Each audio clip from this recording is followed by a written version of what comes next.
मंगलम भगवान विष्णु मंगलम गरुड़ध्वजा मंगलम पुंडरीकाक्षो मंगलाय तनोहरि।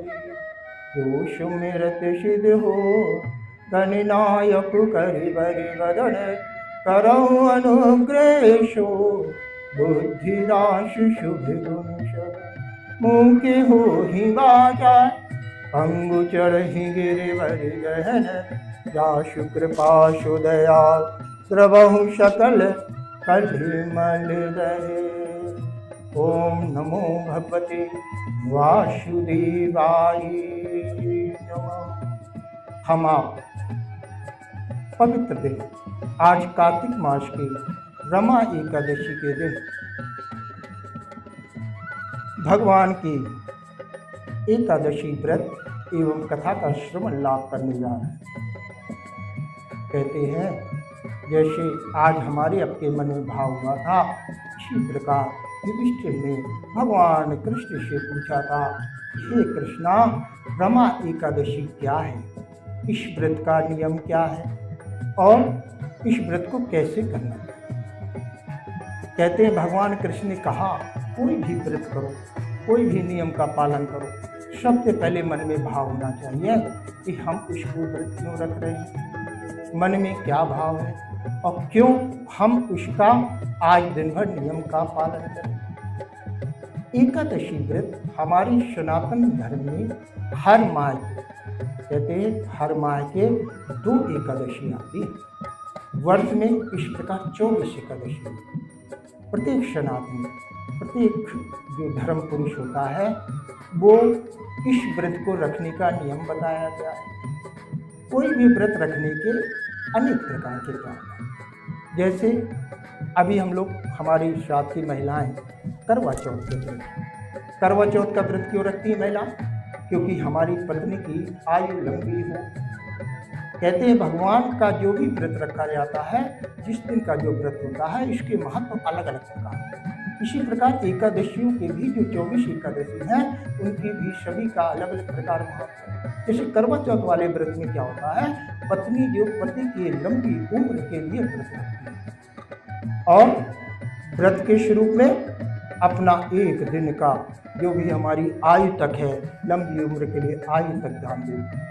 उसी प्रकार हम लोग जब एकादशी का जो व्रत रखते हैं वो सिर्फ भगवान के लिए रखते हैं। इसके लिए रखते हैं, जैसे एकादशी का व्रत आपने पति के नाम का रखा, वैसे एकादशी का व्रत होता है कि मैं दिन भर भगवान का, आज का दिन भगवान के लिए समर्पित करूँ। जो हमारे परम पिता परमेश्वर हैं, जिन्होंने हमारी रचना की है, जिनके मन से आए हैं, आज का दिन यही है। भगवान ने कालांतर में कहा था, जैसे जैसे मनुष्यों का जन्म हुआ था कि हे मनु कौन है, मनु के अवतार मनुष्य, मनुष्यों को एक ही चीज़ के लिए जन्म हुआ है, एक ही चीज़ के लिए भगवान ने रचना की है कि आप संसार में जाइए और मेरे नाम का, धर्म का प्रचार प्रसार करिए। अतः सत्य, जो सत्य का पालन कीजिए, धर्म का पालन कीजिए और धर्म की बातें कीजिए। एकादशी वाला व्रत जिस दिन से शुरू होता है उसके दूसरे दिन सुबह पारायण होता है। एकादशी का पालन हमें लगभग 48 घंटों तक करना अनिवार्य होता है। रात्रि में जागरण करना चाहिए और जो एकादशी व्रत का हमने जिस समय से संकल्प ले लिया, उस समय सिर्फ धर्म की बातें हों, भगवान की बातें हों। और क्या मंत्र जपना चाहिए, श्री कृष्ण वासुदेवाय नमः, श्री कृष्ण वासुदेवाय नमः। बहुत से लोग ऐसे ही बोलते हैं, श्री कृष्ण हरे कृष्ण कृष्ण कृष्ण कृष्ण कृष्ण हरे हरे, हरे राम राम राम हरे हरे, राम राम हरे हरे। कुछ लोग कहते हैं श्री कृष्ण गोविंद हरे मुरारी, हे नाथ नारायण वासुदेवा। निरंतर मंत्र का जाप इस प्रकार होना चाहिए कि हमारे मन की आत्मा से, जैसे हमारे श्वासों से ओम का उच्चारण आता है, उसी प्रकार इस प्रकार के मंत्र का जाप होने लगे और सिर्फ भगवत की कृपा हो। जब ऐसा मन में भाव रखते हैं तभी हमारी एकादशी व्रत का पूर्ण पुण्य लाभ प्राप्त होता है। मन में भाव न रहे। भगवान ने ये भी कहा, भगवान कृष्ण ने कहा है कि हे भक्त, तुम सिर्फ मेरे रास्ते पे चलो, अंत का रास्ता मैं तुम्हारा खोलूंगा। हमें जो कृपा प्राप्त होती है वो भगवान से होती है। जो भी व्यक्ति एकादशी व्रत का संकल्प लेता है, ये निश्चित मानना चाहिए कि भगवान की कृपा से आप उसके पात्र हैं। इस प्रकार मन में भाव रखते हुए पूर्ण लाभ के लिए एकादशी व्रत की कथा की ओर बढ़ना चाहिए। कहते हैं कृष्ण ने युधिष्ठिर से कहा, रमा एकादशी कार्तिक मास की एकादशी है, बड़ा ही पुण्य लाभ प्राप्त होता है। ऐसे भी कुछ भक्त हैं जो किसी कारण व्रत नहीं रह पाते, दुर्बलता के कारण, बीमारी के कारण या कुछ भी अन्य कारण हो, तब भी जो इस दिन का व्रत श्रवण करता है उसे बड़ा पुण्य लाभ होता है। अब ध्यान से इस प्रकार की कथा सुनो। कृष्ण भगवान ने कहा, हे युधिष्ठिर, कालांतर में एक मुचकंद नाम के राजा हुए। उस राजा के बड़ा धर्मपरायण था, भगवान की कृपा करता था। भगवान की कृपा से उसकी एक सुंदर कन्या प्राप्त हुई। वो राजा इतना धार्मिक था कि उसके अन्य सभी देवी देवताओं से, इंद्र आदि देवताओं से साक्षात वार्ता हुआ करती थी, बातचीत किया। उसमें ब्रह्म तत्व का ज्ञान प्राप्त था। उसने मन में भाव रखा कि मैं जन जन को एकादशी की बात पहुंचाने के लिए, चाहे कोई मन से करे चाहे बेमन से करे, मेरे राज्य का हर व्यक्ति एकादशी की कथा जरूर श्रवण किया करेगा। इसलिए जिस दिन एकादशी होती थी वो ढोल पिटवा दिया करता था कि मेरे राज्य में अगर रहना है तो एकादशी का व्रत अवश्य रखना पड़ेगा। उस राजा के राज्य में मनुष्य नहीं, पशु भी उस दिन एकादशी व्रत का पालन किया करते थे। भगवत कृपा से उसके एक सुंदर कन्या पैदा हुई। उस कन्या का नाम रखा उन्होंने चंद्रभाना। पुत्री भी जैसे पिता धार्मिक थे वैसे ही वो भी धार्मिक थे। पुत्री भी भगवान की कृपा से कलावती जैसे बढ़ने लगी। कहते हैं जब चंद्रभाना का बढ़िया धर्म संस्कार के से अनेक प्रकार से विधि विधान से उसको हर प्रकार के संस्कार दिए गए, और जब बड़ी हुई और विवाह हुई तब उसकी विवाह एक राजा चंद्रसेन के पुत्र शोभन के साथ कराया गया। शोभन क्या था? धार्मिक तो था लेकिन किसी प्रकार के व्रत उपवास को नहीं रखा करता। लेकिन जब पुत्री चंद्रभागा से उसकी शादी हो गई और एकादशी का दिन पड़ा तो राजा ने ढोल नगारे पिटवा दिए और बोला कि कथा जो भी एकादशी का व्रत रहना सबको जरूरी है। राज्य में रहना है तो एकादशी का व्रत का पालन अवश्य करिए, चाहे मन से करिए और चाहे मेरे आदेश से करिए, चाहे मेरा कोई हो और चाहे किसी का भी कोई भी सगा हो, सबको एकादशी का व्रत अवश्य रहना। अब जब पुत्री चंद्रभागा तो इस कथा को जानती थी, इस क्रिया को जानती थी। पुत्री चंद्रभागा ने अपने पति से शोभन से कहा एकादशी का व्रत रहना पड़ेगा, व्रत का पालन करना पड़ेगा।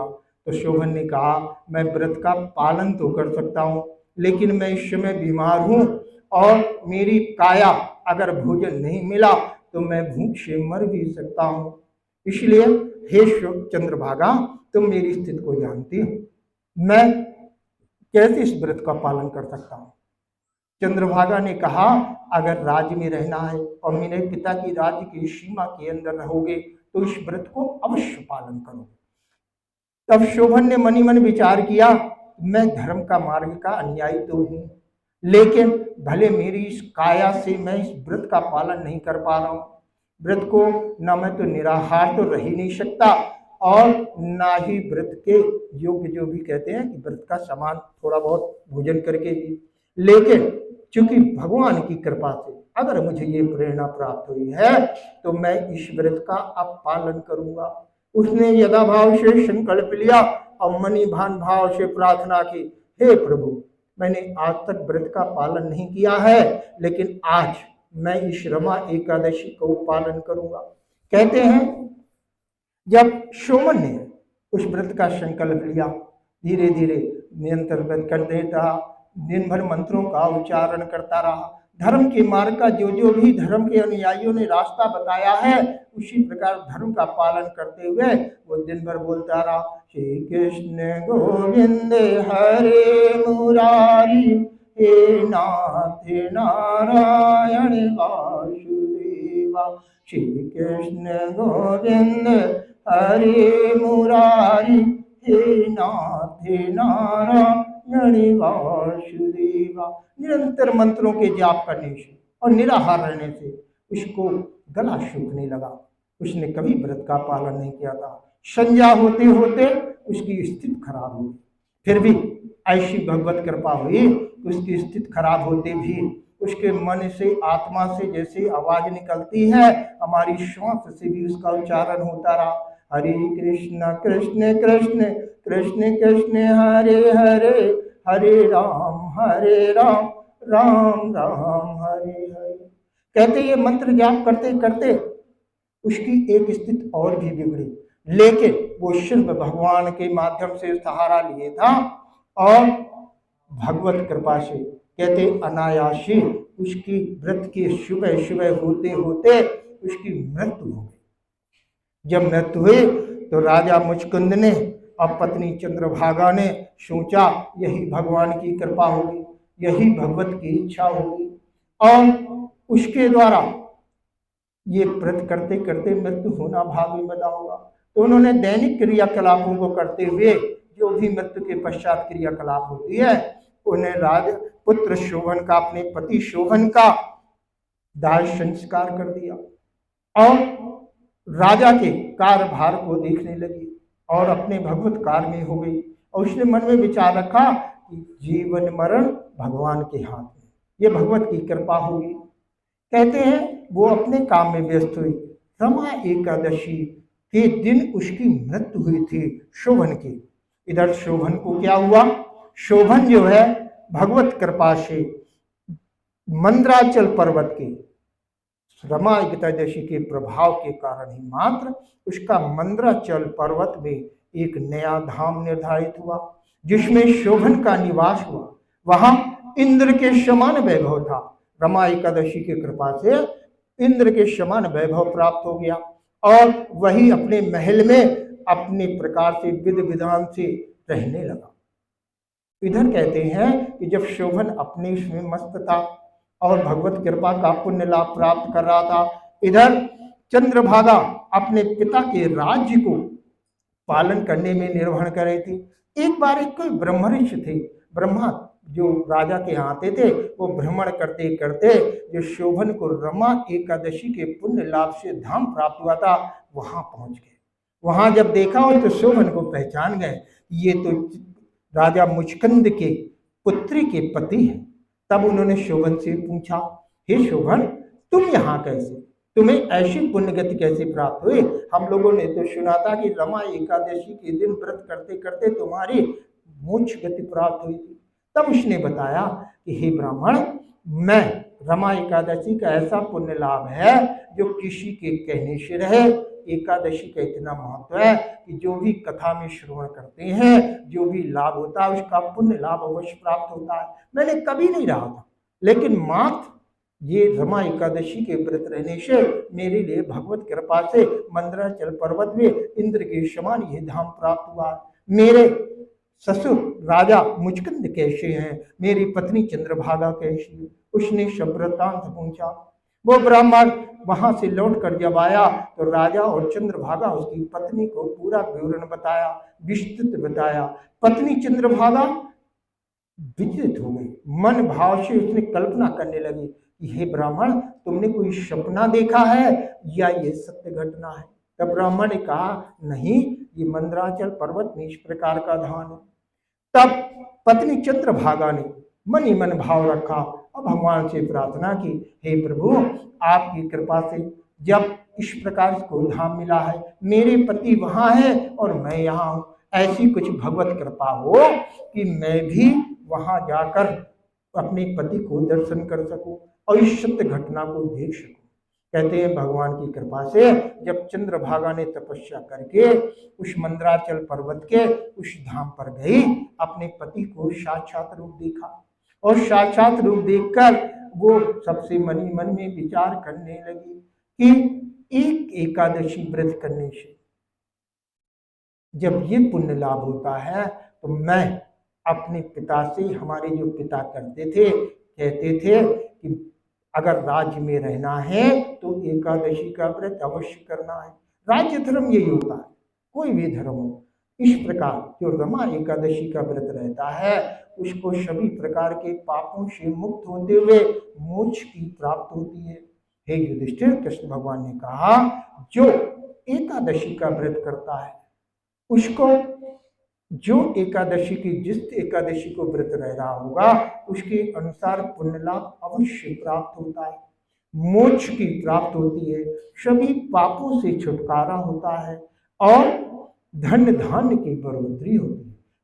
इस प्रकार रमा एकादशी को जो हमें भोजन का सागार करना चाहिए वो केला बताया गया है, केले का सागार हमें करना चाहिए। रमा एकादशी का कोई भी व्रत हो उसका पालन नियमों से करते हुए यथासंभव जितने मन में भाव हो, भाव की कृपा से रखते हुए भगवान का निरंतर वचन देते हुए उस दिन को भगवान के कार्य में समर्पित कर देना चाहिए और निरंतर एक ही मन में भाव होना चाहिए कि जिस समय से मैंने व्रत का संकल्प लिया है और जब तक इस व्रत का दूसरे दिन सुबह उठकर पारायण करूंगा तब तक ये मेरा जीवन का जो भी एक एक श्वास है, एक एक क्षण है, ये भगवान की लीला का विचार विस्तार करना और भगवान के नाम का जप होगा। कहते कलयुग केवल नाम आधार। कलयुग में, हर युग में अलग अलग क्या प्रभाव होता है, इसीलिए भगवान ने अपनी लीला के द्वारा इस एकादशी की जो कथाएं बताएं, व्रत के नियम बताए, इसमें अगर मन से शुद्ध भाव से निरंतर अपना जाप करते हुए करे तो भगवान इसकी कृपा अवश्य प्राप्त करता है। लेकिन ये जरूर ध्यान रखना चाहिए कि कोई भी व्रत करे, कोई भी करे, जैसे बहुत प्रचलित सत्यनारायण व्रत कथा है या कोई भी कथा है इसके साथ जोड़ दें, है ना, 5 मिनट का समय हो तो कोई भी व्रत अगर कर रहे हैं उस व्रत को जरूर पालन करना चाहिए। सत्यनारायण व्रत भी कथा जैसे होती है ना, हम लोग समानता सुन लेते हैं, कुछ नहीं मिली तो भैया एक छोटी सी सत्यनारायण की व्रत की कथा कर ली, वो कथा नहीं है। उस दिन क्या होता है, सत्यनारायण भगवान का व्रत रखना पड़ता है, सत्यनारायण भगवान का व्रत, जो सत्यनारायण भगवान का श्लोक पढ़ना पड़ता है। हम लोग सत्यनारायण भगवान की कथा में क्या करते हैं, सिर्फ कलावती ये किया वो किया और पूरी कहानी सुन के पूरी हो जाती है। व्रत का सिर्फ एक ही है सत्य। सत्य का मतलब ये नहीं कि मैं झूठ नहीं बोलूंगा। धर्म के लिए भगवान कृष्ण ने भी कहा है कि धर्म के लिए कुछ भी हो, एन केन प्रकारेण यज्जाग्रतो द्रुत मुदेति दैवे तदुष्पतेषि ज्योतिषा ज्योतिर्के तन में मना शिव संकल्प। प्रत्येक मानव मस्तिष्क शिव संकल्प विकल्प करता रहता है। यदि उन संकल्पों में सिर्फ अगर धर्म का संकल्प है, सिर्फ भगवान के कार्य के लिए संकल्प है तो वो अवश्य पूरा होगा। भगवत कार्य के लिए हरि नाम हरि कथा अनंता गावै सुनै सब बहुविध सब संता। भक्ति कथा, भगवान की कथा बहुत प्रकार से लोग कहते हैं, लेकिन अगर आप धर्म की बात कर रहे हैं, अगर जिस दिन व्रत का पालन कर रहे हैं उस दिन मन में एक ही भावना चाहिए, एन केन प्रकारेण मैं सिर्फ भगवान का कार्य करूँ। अगर कहीं भी जा रहे हैं और कहीं भी अगर हम भगवत कार्य में बैठ गए तो मन में भाव रहना चाहिए, नहीं मैं जिसको काम के लिए भगवान की प्रेरणा से मुझको सुनने को श्रवण करने से मिला, भगवत कृपा से, कहते नहीं किसी के पल का भरोसा नहीं, किसी के पल का भरोसा नहीं। इसीलिए मन में भाव रखते हुए अगर भगवान की कृपा से इस तरह के कार्य मिले तो ये सोच लेना चाहिए कि भगवान ने मुझे जिसलिए जन्म दिया है मैं इसका पालन करूंगा। सत्यनारायण व्रत भी ऐसे ही है कि वो जो सत्यनारायण व्रत को सुन लेता है, उसमें जो ब्राह्मण के लिए पहला अध्याय आता है ना, उसमें यही दिखाया कि सत्यनारायण व्रत का पालन करो, मतलब धर्म का। तो इससे क्या होगा, आपके घर के धन धान्य में चौगुनी बढ़ोतरी हो जाती, लाभ हो जाता, संतोष। आप 1 रुपए कमाओगे, आपके घर में थोड़ा सा बनाओगे, लेकिन इतनी बरकत होगी कि बहुत से लोग खाएंगे। जो सत्यनारायण व्रत है उसका मतलब यही है, अगर तुम धर्म के रास्ते में चलोगे तो पग पग तुम्हें कहीं पे किसी से मांगने की जरूरत नहीं है। नहीं मन वो मुँहे जो मांगे जाए। सत्यनारायण व्रत कथा में पहले अध्याय में इसीलिए ब्राह्मण को उपदेश दिया है, तुम सत्यनारायण व्रत कथा का गलत प्रचार प्रसार नहीं करो। हे ब्राह्मण, तुम स्वयं पहले सत्यनारायण व्रत का धारण करो। वो ब्राह्मण क्या करता था, गली गली सब जगह सत्यनारायण व्रत की कथा सुनाकर दान मांगता था। लेकिन उन्होंने ये इसीलिए कहा था, जब भी कोई व्रत करो पहले स्वयं अपने मन में आचरण करो, भगवत की कृपा ऐसी होगी कि तुम्हें होगी। अजगर करे न चाकरी, पंछी करे न काम, अदास मलुका कह गए सबके दाता राम। इसका मतलब यही है, भगवत कृपा से आज वेदांत चैनल द्वारा ब्रह्मा एकादशी का महत्व जानने के लिए, कथा श्रवण करने के लिए हम लोगों से प्रेरणा प्राप्त हुई। भगवान ये वेदांत चैनल बड़ा अच्छा वेदों का ज्ञान और धार्मिक कार्य के लिए कार्य करता है। हमें भी भगवान से प्रार्थना है, ऐसे धार्मिक कार्य को निश्चित है जो धर्म के कार्य करता है उसमें कहीं भी मात्र संतोष करने की जरूरत है। भगवान ऐसी बरकत देता है, ऐसी कृपा करता है कि उसको भटकने की जरूरत नहीं पड़ती। इसलिए हम सब सनातनियों को अगर कोई भी व्रत रखते हो, एक न एक व्रत रखना चाहिए। भगवान ने कहा है कम से कम अगर कोई भी व्रत रखते हैं तो रखिए, लेकिन 15 दिन में। एकादशी में यही है, भीष्म ने कहा था मैं तो रोज रोज भूखा नहीं रह सकता, तो बोले भाई हफ्ते में नहीं रहोगे, 15 दिन में एक रह लो। इसीलिए 15 दिन में एक दिन अवश्य हर सनातनी को जो धर्म का है, जो धर्म के मार्ग पे चलता है, उसे कम से कम एक दिन का व्रत अवश्य रहना चाहिए। इसीलिए राजा मुचकंद ने अपने राज्य में ये नगाड़ा पिटवा के बाध्य करता था कि अगर राज्य में रहना है तो राम राम और कहना कहते नहीं है। इसी तरह एकादशी का व्रत मन से, भाव से और चाहे किसी के कहने से जरूर रहना चाहिए। और निश्चित मानिए ये हमारे सनातन वेद पुराण ही विज्ञान के जनक है, हमारे विज्ञान को दिखाते हैं। जैसे वेदांता चैनल वेद सी बना है ना, तो अवश्य पुण्य लाभ प्राप्त होता है। इसलिए आज भगवान विष्णु का ध्यान करते हुए अपने लोग प्रार्थना करते हैं, हे भगवान जो भी इस कथा का श्रवण लाभ भी कर लेता है, कहते हैं जो व्रत नहीं रहता है मात्र कथा का श्रवण लाभ करके प्रेरणा भी प्राप्त कर लेता है, उसको भी रमा एकादशी के पुण्य लाभ का प्राप्ति अवश्य होता है। इसलिए और आज जो विष्णु भगवान ने इस प्रकार की चर्चा की, भगवान की प्रार्थना करते हैं। नीलांबुज श्यामल कोमलंगम सीता समारो पितवाम भाव, पाणो माता यकुचार चापम, नमामि रामम रघुवंशिनाथम, नमामि रामम रघुवंशिनाथम।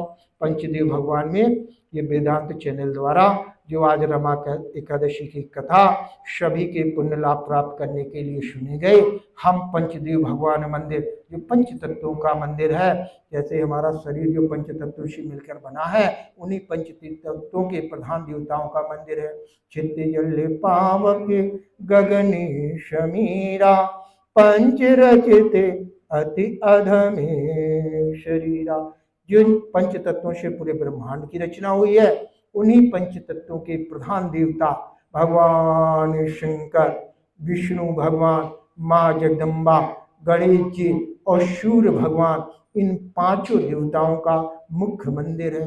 उस मंदिर में, और इस मंदिर की एक अच्छाई ये भी है भैया, ये मंदिर शिवालय जो होता है, कहते हैं शिवालय कौन सा ज्यादा अच्छा होता है, कहते भगवान शिवपुराण में उल्लेख आया कोई ऐसा शिवालय हो जो पहाड़ पर हो। तो हमारा पंचदेव मंदिर कहाँ है? ये सिद्ध बाबा की पहाड़ी नाम से कुंडपाठा का पहाड़ है, पहाड़ के ऊपर शिवालय हो और गौशाला हो। हमारे पंचदेव मंदिर की पंचदेव गौशाला है जिसमें श्यामा गैया मैंने करती है। इस मंदिर में कहते हैं शास्त्र उठाइए, वेद उठाइए, सभी में उल्लेख आता है अन्न पूजा के साथ पंचदेव की पूजा जरूर करना चाहिए।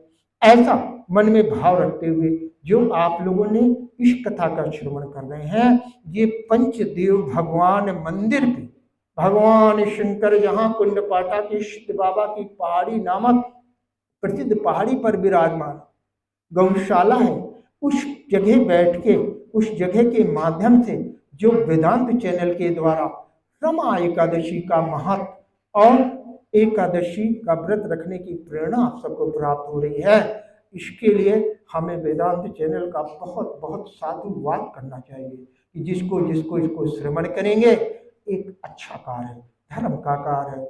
जो धर्म के मार्ग में चलता है उसके यहाँ हर प्रकार के धन वैभव सब प्रकार के प्राप्त होते हैं। कहते मांगना है तो किससे मांगो, सिर्फ भगवान।